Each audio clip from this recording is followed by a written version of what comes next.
నేను బలహీనమైన గొర్రెను, అయితే నా కాపరి బలవంతుడైన దేవుడు.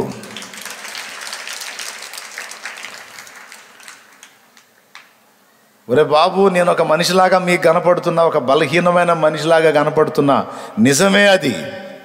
కానీ నా బలం మీద అనుకుంటున్నట్టు కండల్లో ఇంకొక దానిలో లేదు. దేవుడే నా బలం అని దేవుణ్ణి తనకు బలంగా చేసుకొని ఆయనను గురించి ఈ గొర్రె ఏం మాట్లాడుతుందో చూడండి. యెహోవా నా కాపరి, ఫస్ట్ నాకు లేమి కలుగదు అంటే, నా బలమై ఉన్న దేవుడు నాకు తోడై ఉంటే లేమి అనేది నా దగ్గరకు రానివ్వడు. ఒకవేళ అనుమతిస్తే నాకు పాఠం నేర్పటానికి తప్ప, శ్రమల అనుభవం నాకు చూపటానికి తప్ప, ఆయన నాకు తోడై ఉన్నంత వరకు లేమిని, దరిద్రతను నాకు రానివ్వడు. ఎందుకంటే నేను గొర్రెల కాపరిని. నా గొర్రెలు డొక్కలు లాక్కుపోయి బలహీనంగా ఉంటే నేనే ఒప్పుకోను. అవసరమైతే నా చేతనున్నటువంటి కట్టెతో చిగురు ఆకుల్ని కోసి వాటికి మేపుకుంటాను. మంచి మంచి కొమ్మలు నరికి వాటికి మేపుకుంటాను. మరి నేనెంత కేర్గా ఉంటానో నా గొర్రెల విషయంలో, మరి నేను దేవుడు మేపే గొర్రెను గనుక నా విషయంలో ఆయన అంతకంటే కేర్గా ఉంటాడు. ఉంటాడా ఉండడా? మరి ఖచ్చితంగా ఉంటాడు. అందుకే శాంతికరమైన జలముల యొద్ద, జలాలు 2 రకాలు, హడావుడిగా ప్రవహించే జలాలు ఉన్నాయి, మెల్లగా ప్రవహించే జలాలు ఉన్నాయి. శాంతికరమైన జలముల యొద్ద నా దాహం తీరుస్తాడు. అంతేనా? ఇంక అక్కడి నుంచి వరుసగా చెబుతాడు ఆయన, తన నామమును బట్టి నీతి మార్గములో ఆయన నన్ను నడిపించుచున్నాడు. ఎట్లా పడితే అట్లా కాకుండా ఆయన ముందు నడుస్తూ నన్ను పిలుస్తున్నాడు. ఇదిగో నీవు నడవవలసిన త్రోవ ఇదే, నేను నీకు ముందుగా పోవచ్చు, మెట్టగానున్న త్రోవలను సరళం చేస్తాను అని ఆయన మాట్లాడుతున్నాడు. నన్ను అనుసరించు బిడ్డ. తర్వాత గాఢాంధకారపు లోయలలో నేను సంచరించినను. మరి అంధకారపు లోయలలో సంచరిస్తే అపాయం కలగదా? ఏం భయం లేదా అంటే, నాకు లేదు. ఎందుకు అంటే ఆయన ఉన్నాడు కదా, నా కాపరి ఉన్నాడు కదా.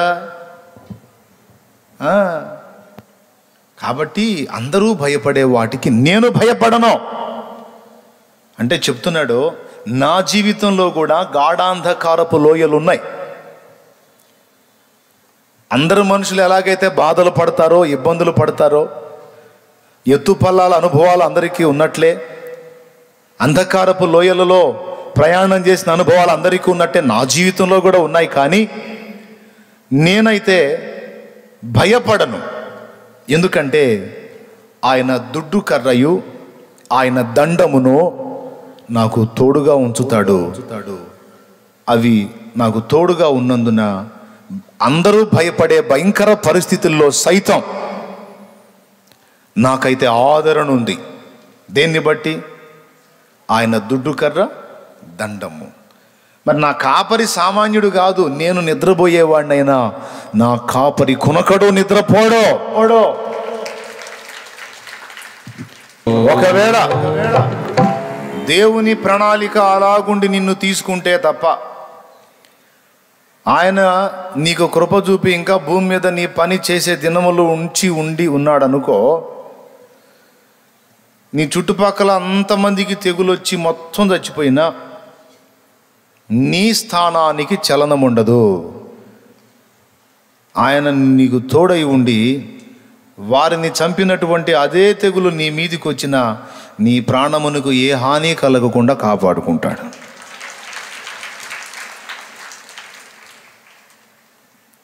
లోకంలో అన్యులు ఒకవేళ దాన్ని బారిన పడి ఎఫెక్ట్ అయితే అవ్వచ్చు. వారికి లేనిది మనకు ఉన్నది ఒక్కటే, దేవుని కృప. వారికి లేనిది నీకున్నది దేవుని కృప.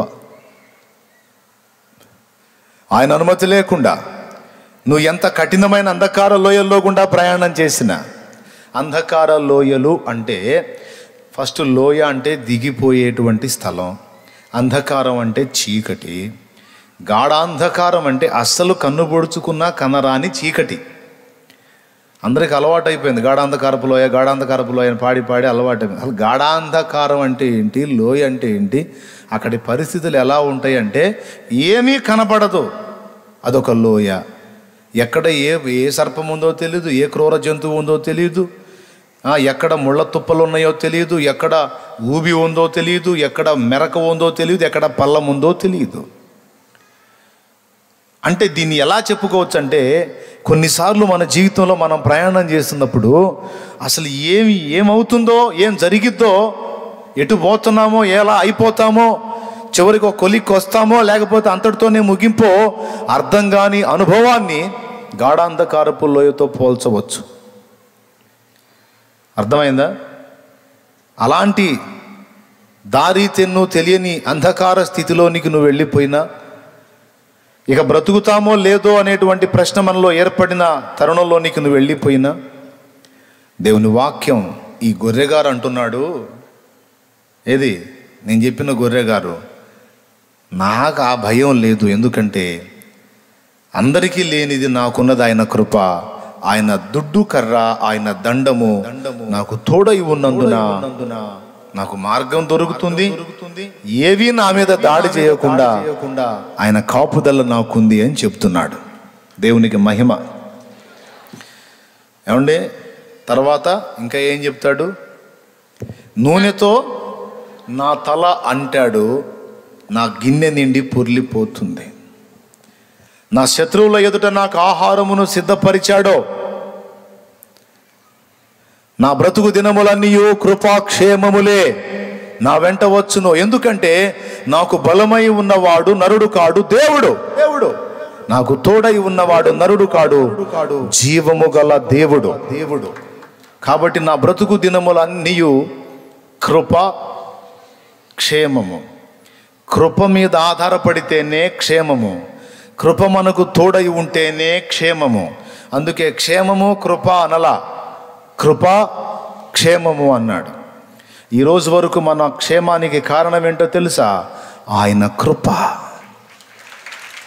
అందుకే చెప్పాను, ఒకవేళ నీకున్న సమస్యతో ఇతరులు ఒకవేళ నిద్రిస్తే వారికి మిస్ అయింది, నీకు కలిగి ఉన్నది ఆయన కృప.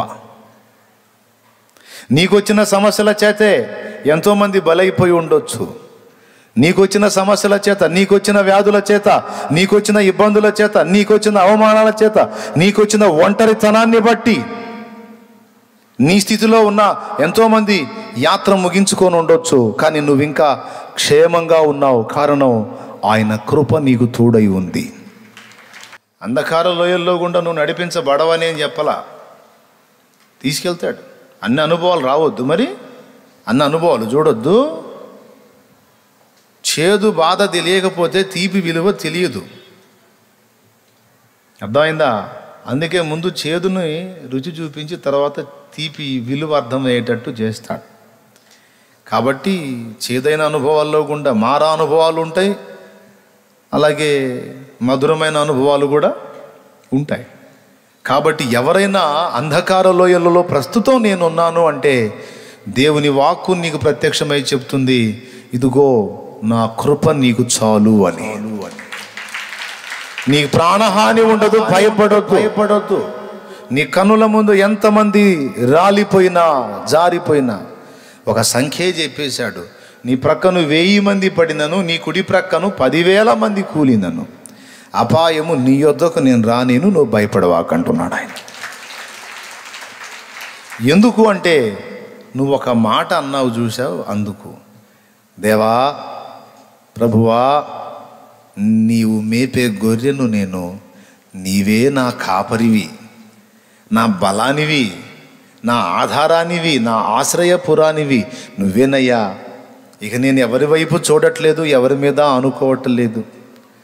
నా బలం నీవే, నేను బలహీనపడేది కూడా నీ దగ్గరే. ప్రైజ్ ది లార్డ్, హల్లెలూయా. ఎవరికైనా నేను చిక్కినా కూడా నిన్ను ప్రస్తుతించి, నిన్ను గణపరిచి నన్ను వశపరుచుకోవచ్చు ఎవరైనా. ఎందుకంటే నిన్ను బట్టే నేను ఎవరికైనా వశం అవుతాను. కానీ అంటే దాని అర్థం ఏంటి? నా బలం నువ్వే, నా బలహీనత కూడా నువ్వే అని నీవు నన్ను ఆశ్రయంగా చేసుకున్నావు. నా రెక్కల నీడని నీవు నివసించడానికి ఇష్టపడ్డావు గనుక ఇదిగో నేను నీకు తోడై ఉన్నానని ఆయన మాట్లాడుతున్నాడు. గట్టిగా స్తోత్రం చెప్తారా? హల్లెలూయా. ఇంకా ఏం చెప్తున్నాడు? నా బ్రతుకు కాలమంతయు ఎంత నిశ్చయతో చూడండి, ఆయన కృప నాకు తోడుగా ఉంది గనుక క్షేమమే, క్షేమమే, కృపాక్షేమములే నా వెంట వచ్చును అని ఒక నిరీక్షణతో కూడిన మాట మాట్లాడుతున్నాడు. చిరకాలము నేను యెహోవా మందిరములో నివాసము చేసేదను. బా, ఇంకా మళ్ళీ వేరే దగ్గర ఎక్కడో కోరుకోలా. నేను అరకు లోయలో నివాసము చేసేదను, ప్రకృతి అందాలు చూసుకుంటూ అనలా. మరి లేకపోతే ఊటీకి వెళ్ళి అక్కడున్న చల్లదనంలో నేను నివాసం చేతును అనలా. మన ఏరియా చెప్తున్నాను. అమెరికా పోయి అక్కడున్న అందమైనటువంటి ఆ ప్రపంచంలో నేను నివాసం చేతును అని చెప్పలా. ఎక్కడ ఏ ప్రకృతి సౌందర్యాన్ని ఆయన మాట్లాడలా, మరో ఏ ఆహ్లాదకరమైనది ఆయన మాట్లాడలా. ఆయన చెప్పింది చివరిలో ఒకటే, నా కాపరి ఎక్కడ ఉంటాడో గొర్రెగా నేను అక్కడే ఉంటాను. నా కాపరికి అందుబాటులో ఉంటే అదే నాకు భద్రత. చిరకాలము నేను ఆయన మందిరంలో నివాసము చేసేదను. ఈ మందిరము దేవుని గొర్రె పిల్లలు సేదదీరే దొడ్డి. దేవునికి స్తోత్రం. అర్థమైందా? కాపరి ఎక్కడ ఉంటాడు?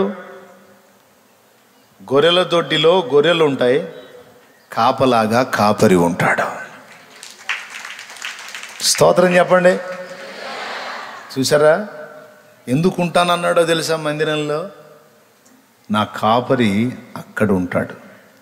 నా కాపరి ఎక్కడుంటాడో నేను అక్కడే. కాపరిని వదిలిపెట్టి దేశదిమ్మలాగా తిరిగేవాడిని కాదు నేను. సినిమా హాళ్లలో లేదు నాకు ఆనందం, పనికి మాలిన సినిమాల్లో జోకుల్లో లేదు నా ఆనందం. నా ఆనందమంతా ఆయన సన్నిధిలోనే ఉంది. నా కాపరి ఆయన సన్నిధి నివసించేటువంటి స్థలంలోనే నాకు భద్రత ఉంది, నాకు ఆదరణ ఉంది, ఆనందం ఉంది, సంతోషం ఉంది, సమాధానం ఉంది, ప్రశాంతత ఉంది. గనుక నా బ్రతుకు దినములన్నీ కృపాక్షేమములే నా వెంట వచ్చును అని చెప్పి చిరకాలము నేను ఎక్కడుంటానన్నాడు? బార్ షాప్లోనా? మరి వ్యభిచార కోపాల్లోనా? మరి అరకు లోయల్లోనా? మరి ఎక్కడా? సినిమా హాళ్లలోనా? మరి ఎక్కడ ఉంటానన్నాడు? బజారుల్లోనా? చెప్పాలి గట్టిగా. అది ఎందుకు? అక్కడ కాపరి ఉండేది అక్కడే గనుక. హల్లెలూయా. కాబట్టి ఈ గొర్రెగారు మనకు ఒక మాదిరి ఇస్తున్నాడు. మీరు కూడా నాలాగే ఉండాలి అనుకుంటే, పచ్చిక గల చోట్ల పరుండాలనుకుంటే, శాంతికరమైన జలములను సేవించాలనుకుంటే, నీతి మార్గంలో నడుచుకోవాలనుకుంటే, హలో, గాఢాంధకారపు లోయల్లో సంచరించిన ఏ అపాయమునకు భయపడక కాపాడబడాలి అంటే, నూనెతో తల అంటబడాలంటే, గిన్నె నిండి పొరలాలంటే, నీ శత్రువు ఎదుట నీకు విందు సిద్ధం కావాలి అంటే, కృపాక్షేమములే నీ వెంట రావాలంటే,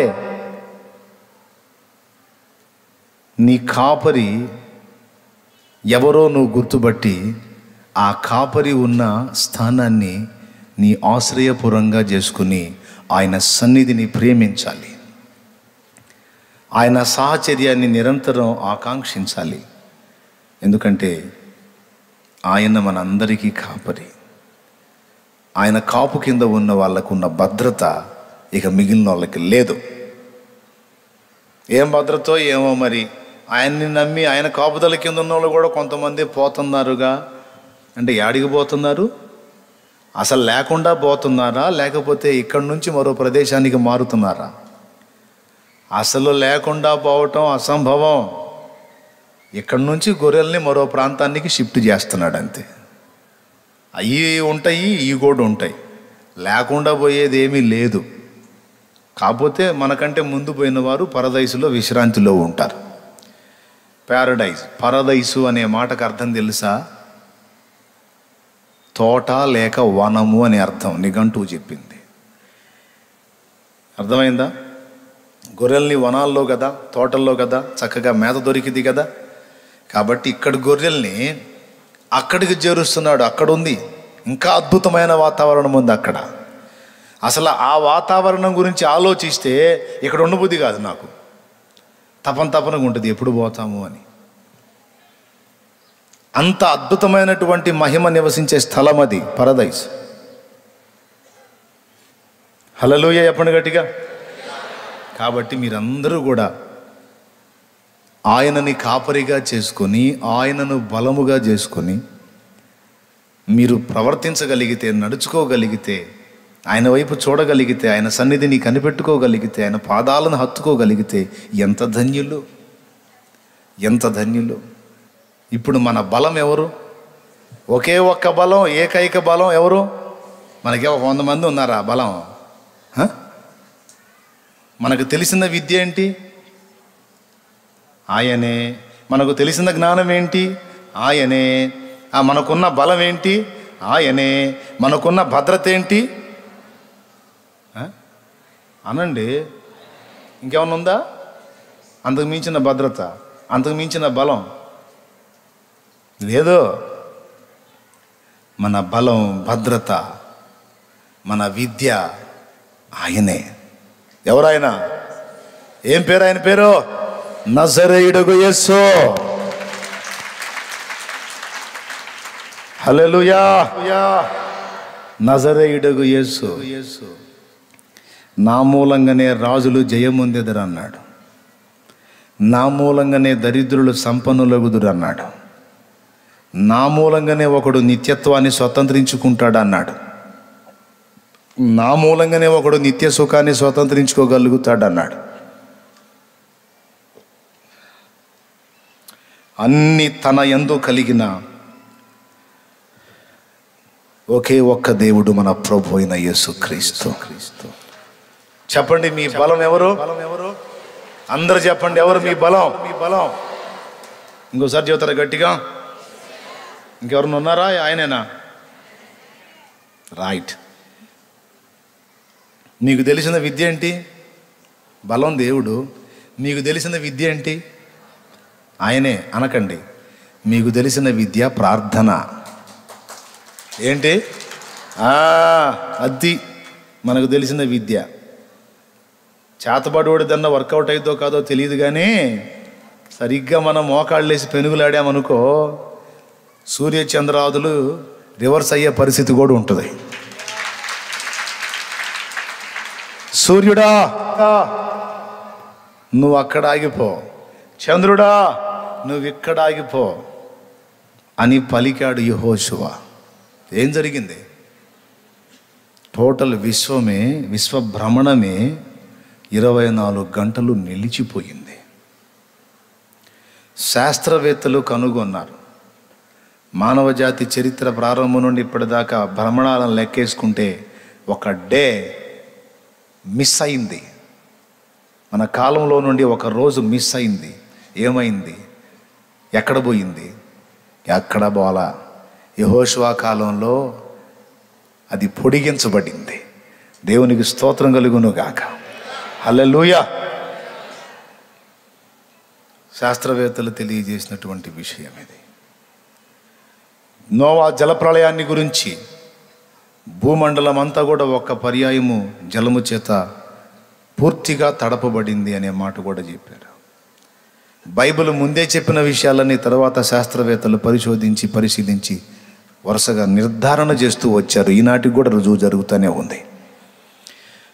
అబద్ధం కాదు గ్రంథం. కాబట్టి నా ప్రియులారా, మనకు బలం ఎవరు అంటే మన దేవుడే. మనకు తెలిసిన విద్య ఏమిటి అంటే ప్రార్థన. మనకున్న ఆయుధం ఏమిటి అంటే సత్యవాక్యం. దేవునికి మహిమ. రెండంచులు గల ఖడ్గం సత్యవాక్యం. మనకు ఏదైనా కావచ్చు, ఏ పరిస్థితి అయినా కావచ్చు, ఏ మనుషుని దగ్గర సహాయం వచ్చినా రాకపోయినా మోకాళ్ళుని ఆయన్ని సంధించి ఎన్నో పొందగలిగాం, పొందుతున్నాం, పొందబోతూ ఉన్నాం. పొందలేదా? నేను ఆపత్కాలంలో ఆయనకు మొర్రపెట్టి ఏమీ పొందలేదన్నోళ్ళు ఎవరన్నా చేయెత్తుతారా? ఎన్నో పొందానన్న అన్నోళ్ళు చేయెత్తండి. విస్తారంగా పొందారు. కాబట్టి నా ప్రియ దేవుని బిడ్డలారా, మన బలం ఆయన, మన విద్య ప్రార్థన, మన ఆయుధం ఆయన వాక్యం, మన జ్ఞానం కూడా ఆయనే. ఎవరో? దేవుడే మన జ్ఞానం. లేకపోతే ఈ అంధకారం నిండిన లోకంలో ఆయన జ్ఞానం మనకి ఇవ్వకపోతే మనం బ్రతికేడవటం సాధ్యమయ్యే పని కాదు. పవిత్రతను కాపాడుకొని ఆయన నీతిలో నడవటం సాధ్యం కాదో ఆయనే ఇవ్వాలి ఆ జ్ఞానాన్ని కూడా.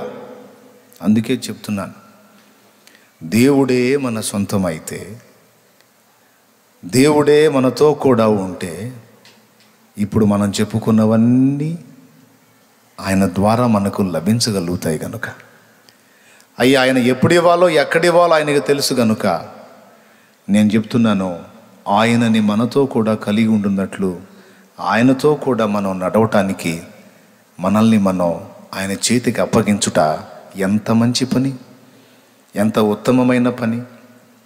కాబట్టి మీకు అందరికీ చెప్తున్నా, మోకాళ్ళుని అడిగినప్పుడు నువ్వు దేవుడు ఇచ్చేది కాదు, దేవుణ్ణే అడుగు.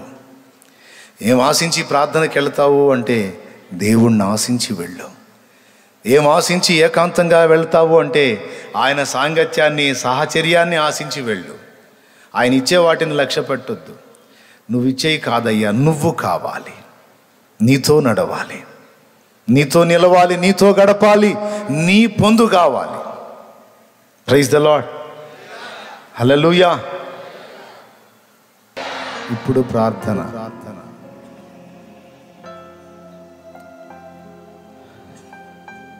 చేద్దాం రండి.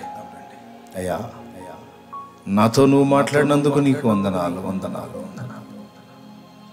ఒక్కసారి మీరందరూ ఇంటికి వెళ్ళి 91వ కీర్తన చదవండి. మహోన్నతుని చాటున నివసించువాడే సర్వశక్తుని నీడను విశ్రమించువాడు. ఆ మాటలు ఎంత అద్భుతంగా ఉంటాయో. ఆయనే నా కొండ, నా కోట, నేను నమ్ముకొను నా సహాయకుడిని నేను ప్రభువుని గూర్చి చెప్పుచున్నానని అద్భుతంగా మాట్లాడతాడు. అలాంటి దేవుడు నీకు తోడై ఉంటే భయపడతావు, పిరిగితనంతో పిరిగి పొంద అంటున్నాడు పరిశుద్ధాత్మ దేవుడు. పిరిగి పొందలాగా భయపడతావే. శక్తియు ఇంద్రియ నిగ్రహమును గల ఆత్మనిచ్చాను గాని పిరిగితనం గల ఆత్మనియలేదు నీకు. భయపడతావు. నేను లేనా? నీకు నేను బలం కానా? నా కృప నీకు చాలు, భయపడకు అని దేవుడు మాట్లాడుతున్నాడు. తండ్రి స్తోత్రమయ్యా. లేని అందరూ మోకాళ్ళ మీద లేచి అయ్యా నీకు వందనాలంటూ ప్రార్థన చేద్దాం. ప్రభువా, నీకు స్తోత్రాలు, వందనాలు, కృతజ్ఞతలు చెల్లిస్తున్నాం నాయనా. సమయంలో నీ దాసుని మరుగుపరిచి సూటిగా మీరు మాతో మాట్లాడిన విధానాన్ని బట్టి నీకు స్తోత్రాలు నాయనా. అలిసిపోయినైనా బలహీనపడిన మాకు బల రహస్యాన్ని బోధించినందుకై స్తోత్రాలు చెల్లిస్తున్నాము నాయన. నిజమేనైనా మేమైతే బలహీనములు కానీ అయ్యా మేము నమ్మిన నీవు బలవంతుడు నాయన.